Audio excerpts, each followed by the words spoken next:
যেহেতু আলোচনাটা হয়নি ইসলামাবাদে, সাথে সাথেই কিন্তু অনেকেই মনে করছে যে এখন ইরানকে শায়েস্তা করা হবে। যদিও এটা একটা ধোঁয়াশা আছে যে ইরান চলে গেল সত্য, ওমানে যাবে, রাশিয়া হয়ে আবার চলে আসবে। কিন্তু এখন খবর আসছে যে ইরান আবার আসছে। তো যাই হোক, কিন্তু যখনই নাকি পাকিস্তানের ইসলামাবাদ ত্যাগ করেছে ইরানি প্রতিনিধি দল, তখন একটা আলোচনা এবং ইসরায়েলের যে লাফালাফি যে তারা ইরানে হামলার অনুমতি চায় যুক্তরাষ্ট্রের এবং নৌ অবরোধ আরো জোরালো করেছে, যেটার একেবারে বিরোধী। এই পরিস্থিতি রেখে ইরান আলোচনা করবে না। তাহলে কি সমাধান? কি সমাধান? হচ্ছে যুদ্ধে লড়াই করা এবং সেখানে হারা বা জেতা। ইরান কি বলছে? বলছে আবার আগ্রাসন হলে প্রত্যাশার চেয়ে ভয়াবহ পাল্টা হামলার হুঁশিয়ারি ইরানের। শত্রুপক্ষ কোনো ধরনের ভুল হিসাব নিকাশ করলে বা নতুন করে আগ্রাসন চালালে প্রত্যাশার চেয়েও ভয়াবহ পাল্টা জবাব দেওয়ার হুঁশিয়ারি দিয়েছে ইরানের ইসলামী বিপ্লবী গার্ড বাহিনী আইআরজিসি। রোববার ইরানের রাষ্ট্রীয় সংবাদ সংস্থা ইরনার বরাতে এই তথ্য বলা হচ্ছে। ইতিমধ্যে খবরে দেখেছেন যে বলা হচ্ছে যে ইরানের যে পরিমাণ ক্ষেপণাস্ত্র আছে তার অল্প অংশই তারা ব্যবহার করছে এবং বিরাট অংশই রয়ে গেছে।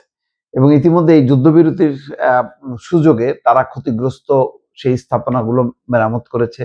নতুন নতুন জায়গায় তাদের সেই ক্ষেপণাস্ত্রগুলো তারা সরিয়েছে।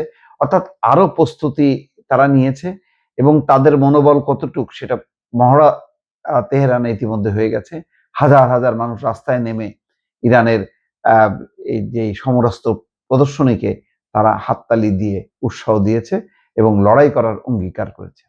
সুতরাং আহ, ইরানের এই মুহূর্তে ভয় পাওয়ার কিছু নেই এবং এবারের যদি লড়াই শুরু হয়, সেই লড়াইয়ের যে ইরান আরো শক্তিশালীভাবে আঘাত হানবে সেই বার্তাটা আইআরজিসি দিয়ে দিল।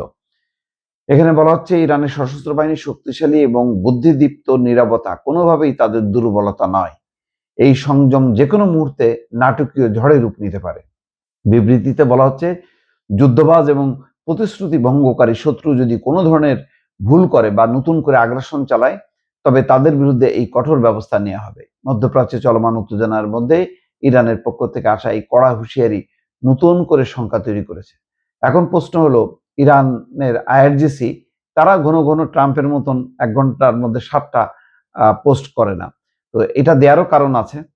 কারণ হলো যে তারা নিশ্চয়ই বুঝতে পারছে যে ওইদিকে আলোচনার আবহাওয়া রেখে বা পরিস্থিতি রেখে হঠাৎ করে আবার ইসরায়েল বা আমেরিকা আক্রমণ করতে পারে। সেটা মাথায় রেখেই আইআরজিসি সতর্কবার্তা উচ্চারণ করছে যে আমরা কিন্তু জানি তোমরা কি করতে পারো, সুতরাং আমরা কি করব সেটা জানাই রাখলাম। এটা একটা আগাম সতর্কবার্তা বলা যায়। কারণ ইরান যে প্রথমে হামলা করবে না এটা নিশ্চিত।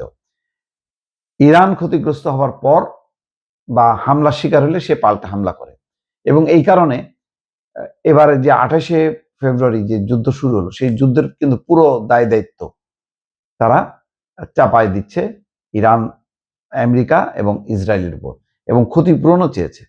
বলেছে যে এই যুদ্ধ আমরা শুরু করিনি, তারা যেহেতু করেছে এবং ধ্বংসলীলা চালিয়েছে, আমরা আমাদের আত্মরক্ষার অধিকার আছে, সেটা আমরা করেছি। সেটা করতে যে আমরা পাল্টা আক্রমণ করেছি, কিন্তু যুদ্ধ শুরু করেছে আমেরিকা এবং ইসরায়েল এবং এই ক্ষয়ক্ষতি তাদেরকে দিতে হবে। আলোচনার টেবিলে কিন্তু এটা অন্যতম একটা প্রধান দাবি ইরানের।